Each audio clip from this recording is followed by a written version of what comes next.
ಆದರೆ ದೇವ್ರಿಗೇನೋ ಅದು ಇಷ್ಟ ಆಗಲಿಲ್ಲ ಅಂತನ್ಸುತ್ತೆ. ಕರೆಸ್ಕೊಂಬಿಟ್ಟ. ಐ ಮೀನ್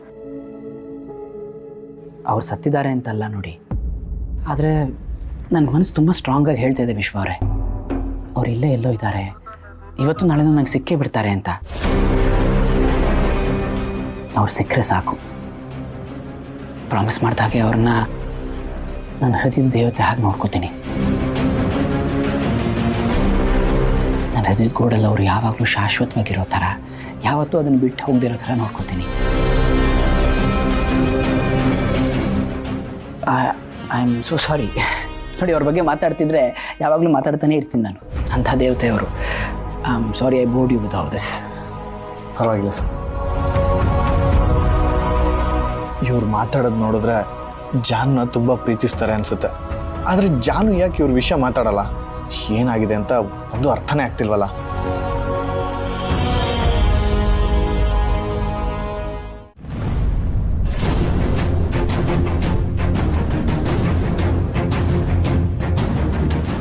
ಮಾತಿನ ಮೇಲೆ ನಿಗಾ ಇಟ್ಕೊಂಡು ಮಾತಾಡು. ಇದೇನು ಗನಂದಾರಿ ಕೆಲಸ ಅಂತ ಹೇಳ್ತಿದ್ಯಾ? ಮಾಡೋ ಕೆಲಸನ ಶ್ರದ್ಧೆಯಿಂದ ಮಾಡಿದ್ರೆ ಪ್ರತಿಯೊಂದು ಕೆಲಸನೂ ಘನತೆ ಕೆಲಸನೇ. ನಾನೇನು ಕಳ್ತನ ಮಾಡಿಕೊಂಡು ಸುಳ್ಳು ಹೇಳ್ಕೊಂಡು ಬದುಕು ಮಾಡ್ತಾ ಇಲ್ವಲ್ಲ. ಇಷ್ಟು ವರ್ಷ ಆದ್ರೂ ನನ್ನ ಕೈಲಿ ಎಷ್ಟಾಗುತ್ತೋ ಅಷ್ಟು ಕಷ್ಟಪಟ್ಟು ದುಡಿದು ತಿಂತಾ ಇದ್ದೀನಿ. ನಮ್ಮಂತವ್ರು ತಂದು ಕೊಟ್ಟರೆ ತಾನೇ ನಿಮ್ಮಂತವ್ರು ಹೊಟ್ಟೆ ತುಂಬೋದು. ನಿಮ್ಮ ಪ್ರಕಾರ ಇದು ಕೀಳಾದ ಕೆಲಸ ಇರ್ಬೋದು, ಆದರೆ ನನಗೆ ಇದೇ ಅನ್ನ ಕೊಡೋ ದೇವರು. ನೀವು ಚಿಕ್ಕವರಿದ್ದಾಗ ಏನೇನೋ ಕೆಲಸ ಮಾಡಿ ಸಂಪಾದನೆ ಮಾಡಿ ಬೆಳೆಸಿದ್ದಕ್ಕೆ ಇವತ್ತು ನಿಮ್ಮ ದೇಹ ಇಷ್ಟು ದೊಡ್ಡದಾಗಿ ಬೆಳೆದಿರೋದು. ಆದರೆ ಇವತ್ತು ಏನ್ ಸಾಧನೆ ಮಾಡಿದ್ದೀರಾ ಅಂತ ಕೇಳ್ತಾ ಇದ್ಯಾ? ಇಷ್ಟು ವರ್ಷ ಯಾರ ಮುಂದೂ ಕೈ ಚಾಚದೆ ಸ್ವಾಭಿಮಾನದಿಂದ ದುಡ್ದು ಬದುಕು ನಡೆಸ್ತಾ ಇದ್ದೀನಲ್ಲ, ಅದೇ ಒಂದು ದೊಡ್ಡ ಸಾಧನೆ ತಿಳ್ಕೊ. ಹುಟ್ಟುತ್ತಾ ಅಣ್ಣ ತಮ್ಮಂದಿರು, ಬೆಳೀತಾ ದಾಯಾದಿಗಳು ಅನ್ನೋ ಮಾತಿತ್ತು. ಆದ್ರೆ ಅಪ್ಪ ಮಕ್ಕಳ ಬಗ್ಗೆ ಯಾವ ಮಾತುಗಳು ಇರಲಿಲ್ಲ. ನೀವಿಬ್ರು ಹಂಗ ನಡ್ಕೊಂಡು ಅದನ್ನು ಸಾಧಿಸಿ ತೋರಿಸ್ಬಿಟ್ರಪ್ಪ. ಅಪ್ಪ ಮಕ್ಕಳ ಸಂಬಂಧ ಬಿಡಿಸಲಾಗದ ಬಂಧ. ಪ್ರತಿ ರಕ್ತ ಕಣದಲ್ಲೂ ಸಂಬಂಧ ಬೆರೆತು ಹೋಗಿರೋಂಥದ್ದು. ಅಂತ ಸಂಬಂಧಕ್ಕೆ ನಿಮ್ಮಂತ ಮಕ್ಕಳು ಅಪಮಾನ ಕಂಡ್ರು. ಏನಪ್ಪ, ನಿಮ್ಮ ತಾಯಿ ನೋಡ್ಕೊಳ್ಳೋಕೆ ನನಗೆ ಸಾಮರ್ಥ್ಯ ಇಲ್ಲ, ಯೋಗ್ಯತೆ ಇಲ್ಲ ಅಂದ್ಯಾ? ಏಯ್, ಅವಳು ನಿನ್ನ ತಾಯಿ ಆಗೋದಕ್ಕೆ ಮೊದಲೇ ನನ್ನ ಹೆಂಡತಿ ಕಣ. ನಿನ್ನ ಹತ್ರ ಹೇಳಿಸ್ಕೊಂಡು ನನ್ನ ಹೆಂಡತಿ ಹೇಗೆ ನೋಡ್ಕೋಬೇಕು ಅಂತ ನಾನು ಕಲಿಬೇಕಾಗಿಲ್ಲ. ನೀವೇ ನೋಡ್ತಾ ಇರಿ, ಈ ಶ್ರೀನಿವಾಸ ಹೇಗೆ ಬದುಕ್ತಾನೆ, ಏನ್ ಮಾಡ್ತಾನೆ ಅನ್ನೋದನ್ನ ನೀವೇ ನೋಡಿರಂತೆ.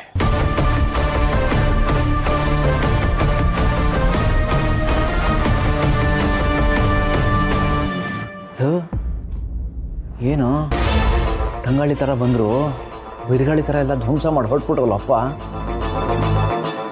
ಕೈಲಾಗದವರು ಮೈ ಪರಿಸ್ಕೊಂಡ್ರು. ಸುಮ್ಮನೆ ಮಾತಾಡ್ತಾರಷ್ಟೇ, ದೊಡ್ಡದಾಗಿ ಬಾಯಿ ತೋರಿಸ್ತಾರೆ.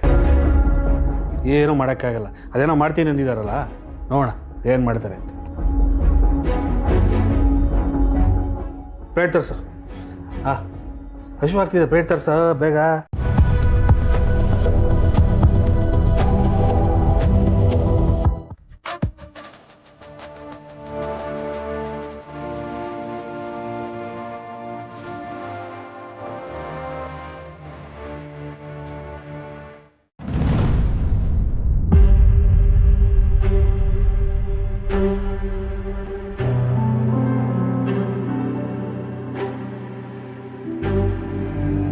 ಜಯಂತ್, ಏನಪ್ಪ ಹೀಗೆ ಕೂತಿದ್ಯಾ?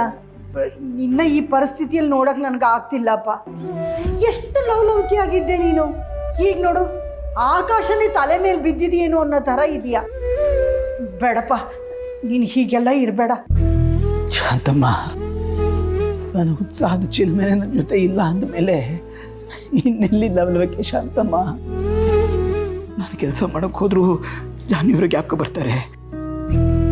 ಯಾರ ಜೊತೆ ಯಾರು ಮಾತಾಡೋಕೆ ಹೋದ್ರೆ ಶಾಂತಮ್ಮ ಯಾವುದೋ ಮೂಲೆಯಲ್ಲಿ ಜಾನ್ವಿ ನಿಂತ್ಕೊಂಡು ನನ್ನ ನೋಡಿ ನಗ್ನಗ್ತಾ ಇದ್ದಾರೆ ಅಂತ ಅನ್ಸುತ್ತೆ. ಈ ಪರಿಸ್ಥಿತಿಯಲ್ಲಿ ನಾನು ಹೇಗೆ ಖುಷಿಯಾಗಿರ್ಲಿ ಶಾಂತಮ್ಮ?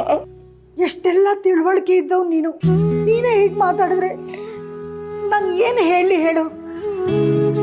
ಈ ಸಾವಿಲ್ಲದ ಮನೆಯಿಂದ ಸಾಸ್ವಿ ಹೇಗೆ ತರೋಕ್ ಆಗೋದಿಲ್ವೋ ಹಾಗೆ ದುಃಖ ಇಲ್ಲದ ಮನೇನೂ ಇಲ್ಲಪ್ಪ. ಆ ದುಃಖ ಗೆದ್ದಾಗ್ಲಿ ಅಲ್ವೇ ಬದುಕು ಸುಂದರ ಆಗೋದು. ಶಾಂತಮ್ಮ, ನನ್ನ ಚಿನ್ನು ಮರಿನೇ ಇಲ್ಲದೆ ಹೋದ್ಮೇಲೆ ಈ ಗೆಲುವಿಗೆ ಏನು ಅರ್ಥ ಇರುತ್ತೆ? ಎಲ್ಲರೂ ಪ್ರೀತಿ ಮಾಡ್ತಾರೆ, ಆದರೆ ನಾನು ತಪ್ಪು ಮಾಡಿಬಿಟ್ಟೆ ಶಾಂತಮ್ಮ. ಪ್ರೀತಿಯಿಂದ ನನ್ನ ಚಿನ್ನು ಮರಿ ಉಸಿರು ಕಟ್ಟೋ ಹಾಗಾಗ್ಬಿಡ್ತಲ್ಲ ಶಾಂತಮ್ಮ. ಜಯಂತ ಎಲ್ಲಾದ್ರಲ್ಲೂ ಅತಿರೇಕನೇ. ಪ್ರೀತಿ, ಕಾಳಜಿ, ಪೊಸೆಸಿವ್ನೆಸ್, ಅನುಮಾನ ಎಲ್ಲದರಲ್ಲೂ ಅತಿರೇಕ ಶಾಂತಮ್ಮ. ಇದರಿಂದ ಈ ಕ್ಯಾಮ್ರಾದಿಂದ ಸೇರಿ ನನ್ನ ಬದುಕು ಹೀಗಾಗ್ಬಿಟ್ಟಿದೆ ಶಾಂತಮ್ಮ. ಇಲ್ಲಪ್ಪ, ಇದಕ್ಕೆಲ್ಲ ಕಾರಣ ನಿನ್ನ ಮನಸ್ಸು.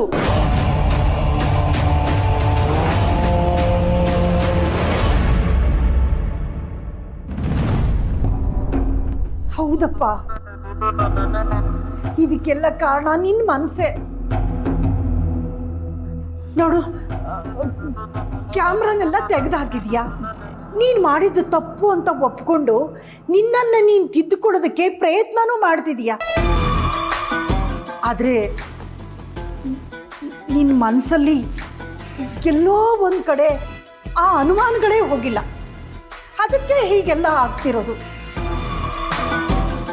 ಜಯಂತ್, ಯೋಚನೆ ಮಾಡಿ ನೋಡು. ಒಂದು ಹೆಣ್ಣು